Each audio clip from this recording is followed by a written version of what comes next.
KRF TV is proudly brought to you by the following sponsors: KRF Motorsports, Kimmy's Rural Fencing, Computer Shop, Aloha Gardens, MP Custom Design and Fabrication, BAM Motorsports, Upix Racing, and Adelaide Tarp Specialists.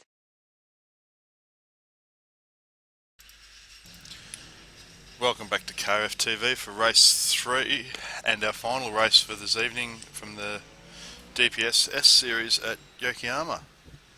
Looks like the sun's come out nicely for the afternoon, hasn't it, Lance? Yeah, it's turned into quite a warm day today. Track temperature's 49 degrees, so it's right up there, and the track's pretty slow at the moment. The fastest lap so far is a 49.5, just nearly 2 seconds off what it has been. Yeah, but hot weather, tyres are probably going to go towards the other extreme compared to early this morning, where the tyres are going to be at the other end of their heat scale and be borderline on starting to melt on these drivers.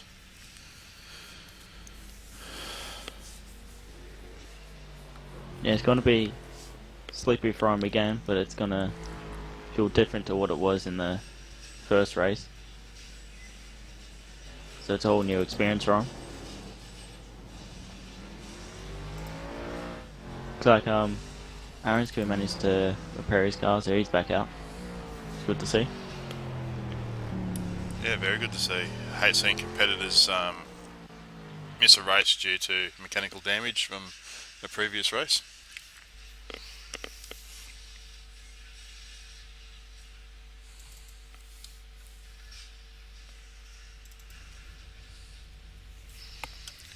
And race 3, rolling start.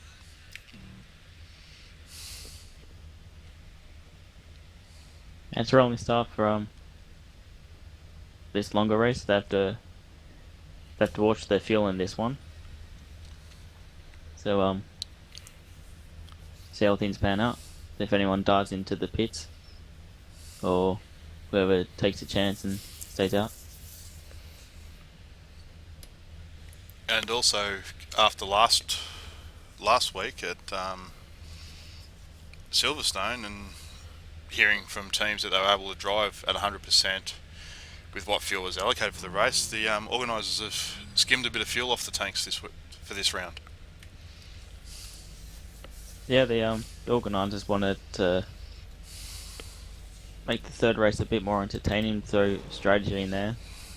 Last week thought that they needed to, but ended up they all just went at 100%. So hopefully for this race they need to conserve fuel, and strategy will actually play a part in this race.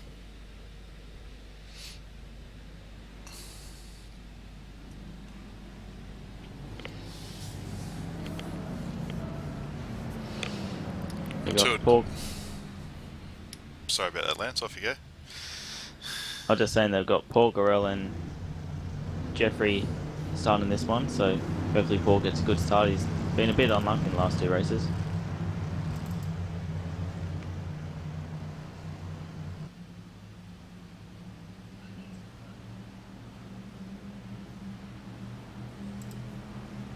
Green, green, green.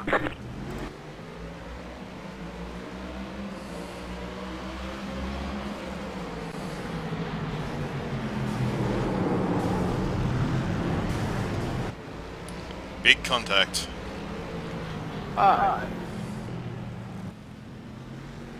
It looks like it's Jeffrey, Jay, and Warwick all caught up in that one.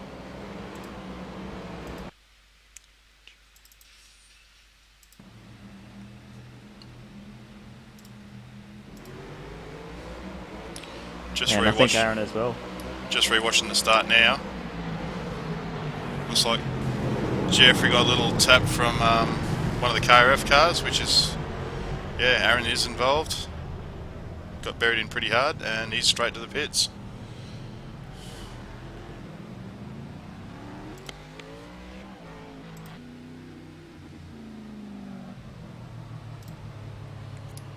Looks like Jeffrey's into the pit lane as well.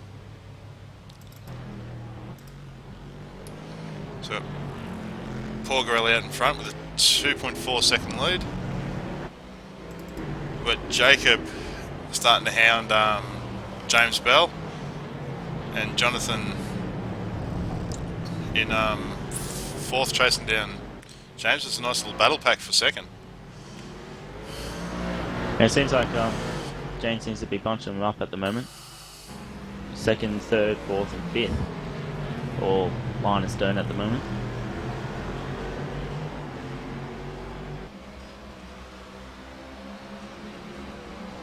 Jacob's popped his nose out.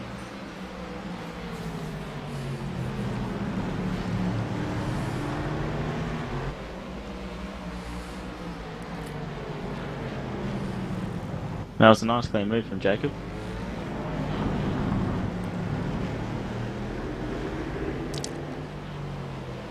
So he's now out in clear air trying to catch Paul. Also got Warwick trying to make a move on Jonathan. Now he's trying to make his way past James at the same time. Yeah, which makes it a bit hard for Warwick because you don't know what the car in front of you is going to do, knowing that he's battling quite heavily with the car in front of him. It's a bit hard in that situation. Sometimes you want to make the move, but you don't know if they'll make their move on the car in front, so it's a bit of a guessing game and hope that it works out for yourself.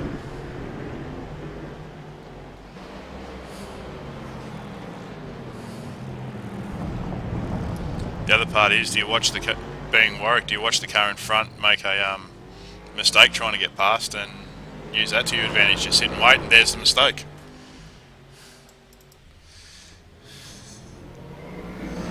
Yeah, generally, you just sit there and wait for the mistake. It looks like Jonathan just dropped a tyre off the track, which caused it. They've got Warwick just going around James now to turn one. It looks like there was a Heavy contact. And there's a bit of a tap. Maybe James has just caught out Warren slowing down.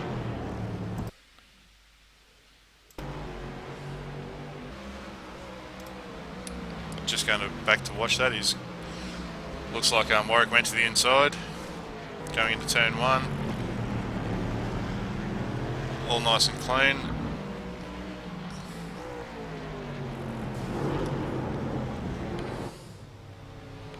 Yeah, it just looks like James just got in there a little bit deeper. I believe it was James. Yeah, it was James Bell. So that puts the two Pepsi Max cars back, one behind the other.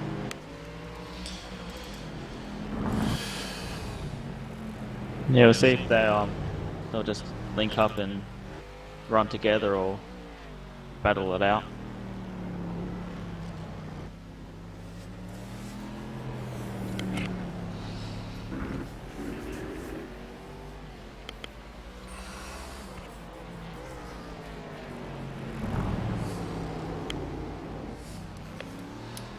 Just watching Jonathan have a little bit of struggle with the rear of his car. Looks like he's overheated the rear tyres and possibly going to struggle with that for the next 15 minutes, although he's just dived straight in the pit lane. And so maybe picked up a little bit of damage at the start or when he had his spin. But there's a tiny bit of front damage, but it shouldn't be affecting it too much.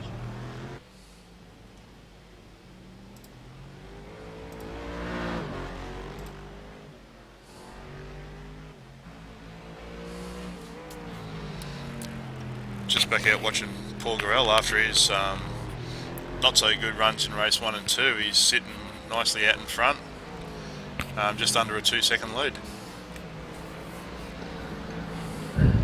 Yeah, I think that's all he needed, just have a clean start, get out in front. He's a very quick driver in the in the V8 and or anything that he drives really is usually right at the front. He's showing that here in race 3.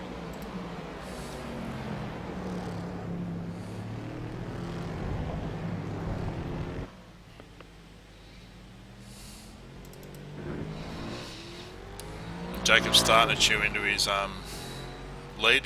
Jacob's been able to peg that slowly back. It's down to 1.4 now as we're watching Paul. So Jacob's got his head down chasing. Wonder if he's done his fuel figures. Wonder whether Paul's actually fuel saving.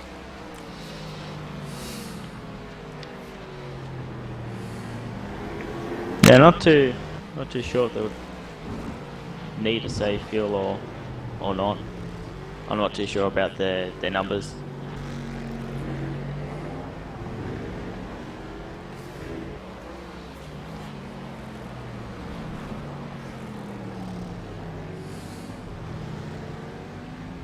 But it seems like at the moment they've been pushing it pretty hard.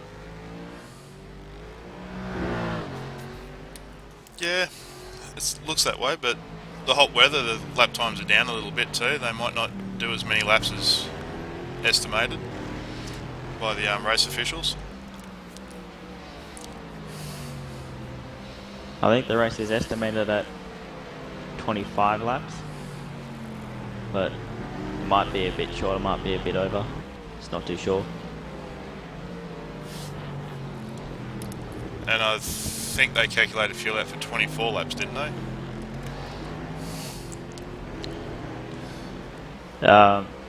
Yeah, they calculated the fuel for these cars would be 24 laps, race should be 25.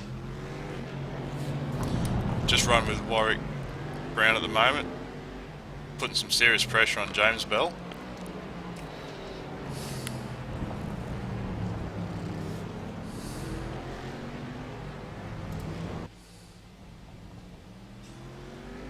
At the moment it seems like this is the closest battle for third.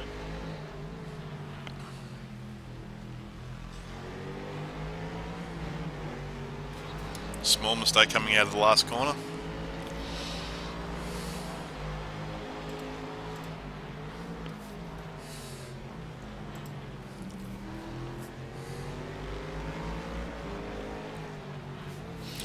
Warwick seems very strong out of that first corner.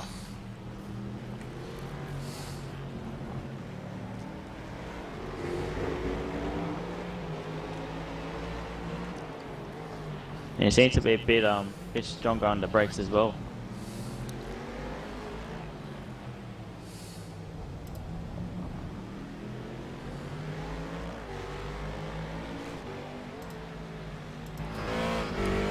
Just jumping on board with him to have a look how hard he's actually pushing his car.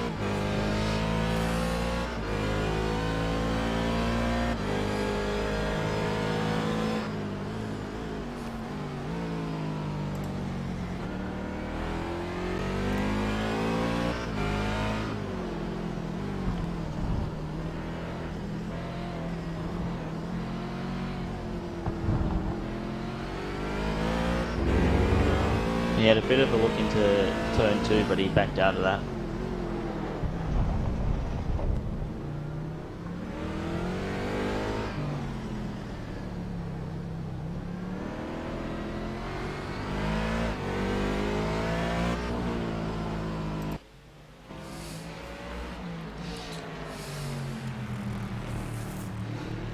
He's got him coming out of the last turn.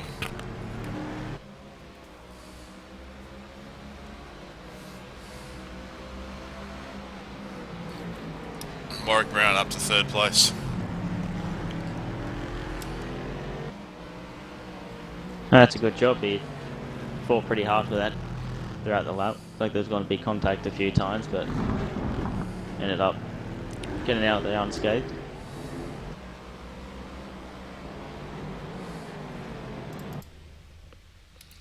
And just saw Jonathan Beth loop it around. Just have a quick replay of what happened to him. There seems to be a lot of front end damage on his car.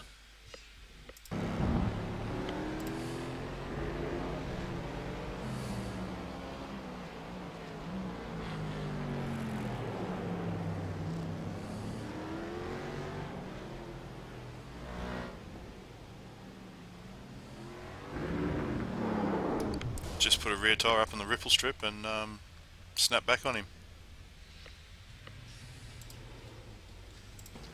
Yeah, how that ripple strip is angled, it's a bit awkward for the car, so the rear end gets a bit unloaded, then just sends it around and into the wall. Yeah, well, unfortunately Jonathan's back in the pits. I think that's his second stop for the race. And back up the front at the moment, Jacob's been able to pull back Paul Garrel for down to a 0.6 of a second gap. It looks like Jacob's really pushing this car. So he's definitely not concerned about fuel tonight.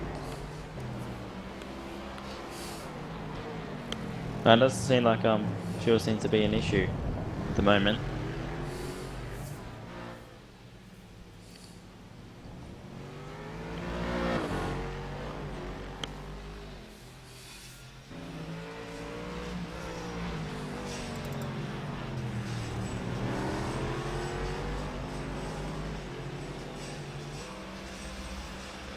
It seems to be sliding the car a lot more than Paul, so maybe he's struggling for grip, or he's just pushing it that little bit further.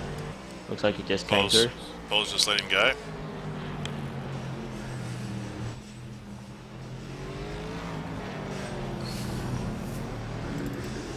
So maybe they need a safe fuel? Not too sure.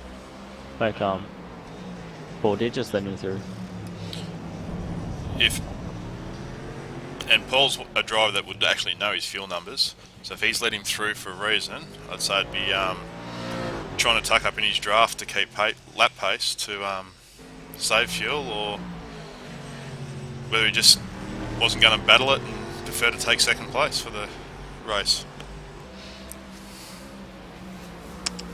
Haven't really known Paul to just pull to the side, let someone lead the race, so I have a feeling that it's a bit of strategy from him.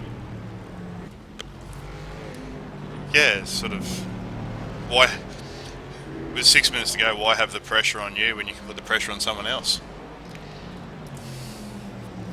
And makes Jacob work his car more, makes the tyres heat up a lot more.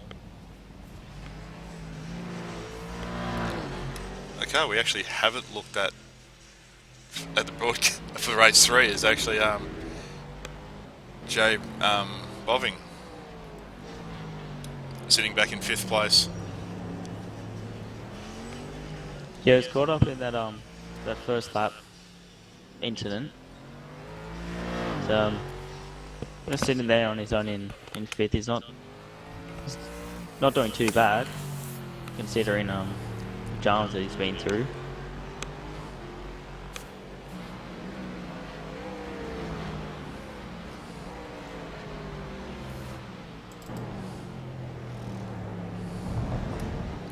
Just jumping straight back to the front, Jacob Brown's seriously pulled away. Only 1.5 seconds in a lap.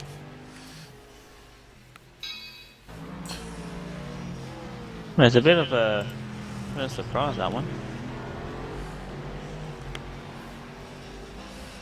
So I wonder if there's an issue with Paul's car, or I'm not too sure.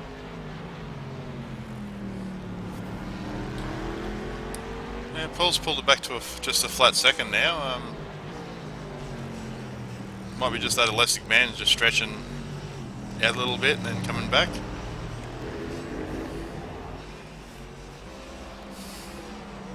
And maybe he's just trying to look after his tyres until the last few laps, and then he can have a real hard go with him. Yeah, that could be. But at the same time, he doesn't want to let Jacob away too far. Jacob is a very quick driver, as we've seen.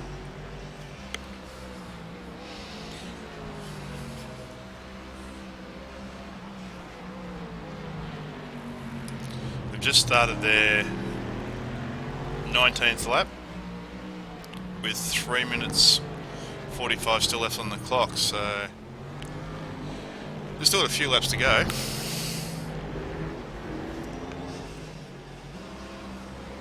It looks like Jacob's still sliding that car around a lot.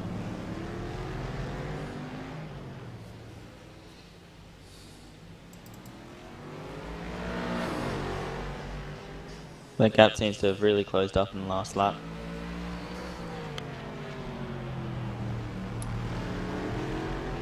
Yeah, Jacob's, you're right, Jacob is sliding that car around a bit more than what Paul is. Maybe he's starting to hurt those rear tyres.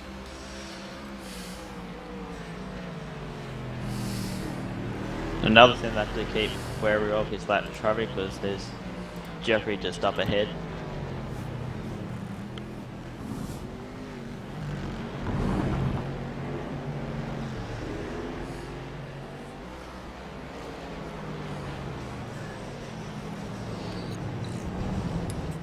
Looks like Paul's just backed off a little bit, just cooling the tyres again to have another crack at him.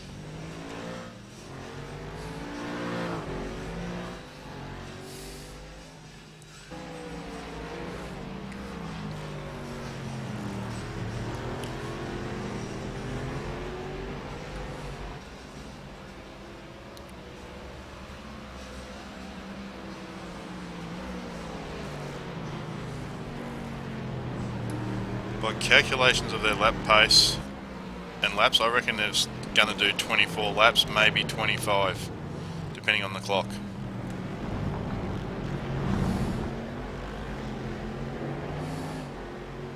So it looks like it's going to come down to the last lap to see if fuel is an actual factor to this one.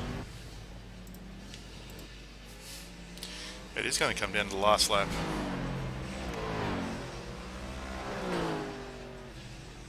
Looking further back, looks like Jay is catching up to James for fourth.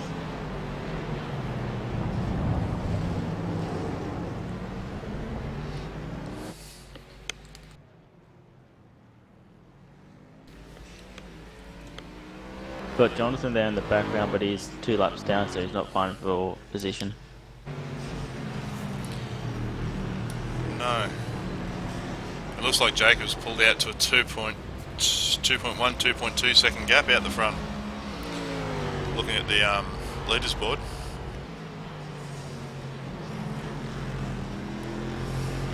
So maybe there might be either fuel saving or might be issue with the car. Not too sure why Paul's actually jumping off so much, and Jacob still seems to be pushing pretty hard. No worries at all. Well, with 30 seconds to go, I'd say they're on their last lap.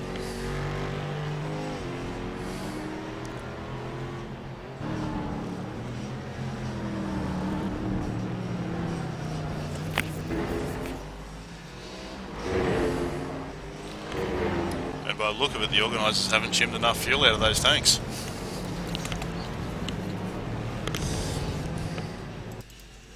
No, I guess it's just one of those things. It's a shorter track than what it was last week, so the cars won't be using as much fuel.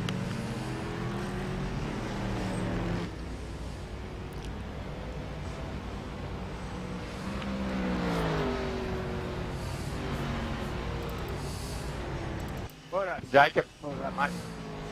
Looks like it's the end of the race. So Jacob's the winner for race 2 and 3. So he's had a very good night. Well done, Jacob.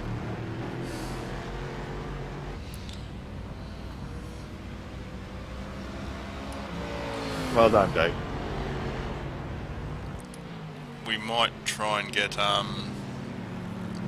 Paul Gorell up into the commentary box as soon as he parks his Real car. good racing.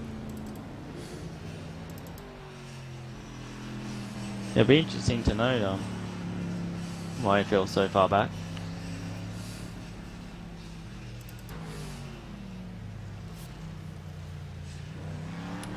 Might just duck down into pit lane so I can grab him and drag him up. Well done, Jake. I'll be back in a sec, Lance.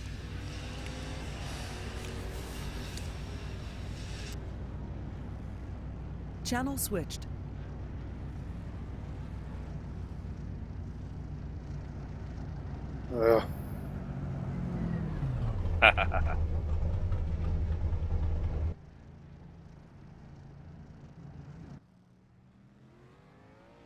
Channel switched.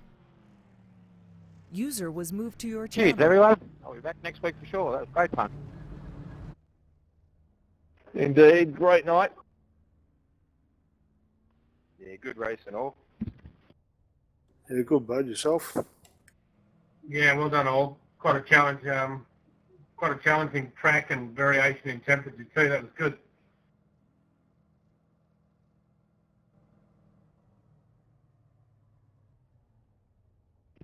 Yeah, You just imagine silly it was a stuff big in 1 field. and 2, This just was spun it going to be all a on my really own, but challenging series. didn't have too bad a run in the third.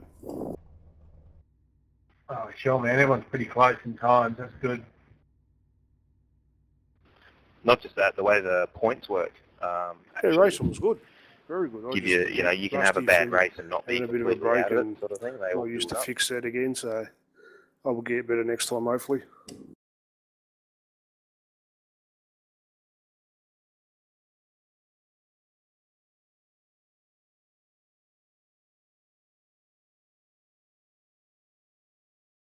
I'll always prefer the V8, doesn't matter what they bring out. But yeah, there is a big difference. It almost seems a little bit, whether it's my driving style or whatever it is, it seems to not handle quite as good, I reckon. I feel way more comfortable in the V8. But your first time to the series too tonight.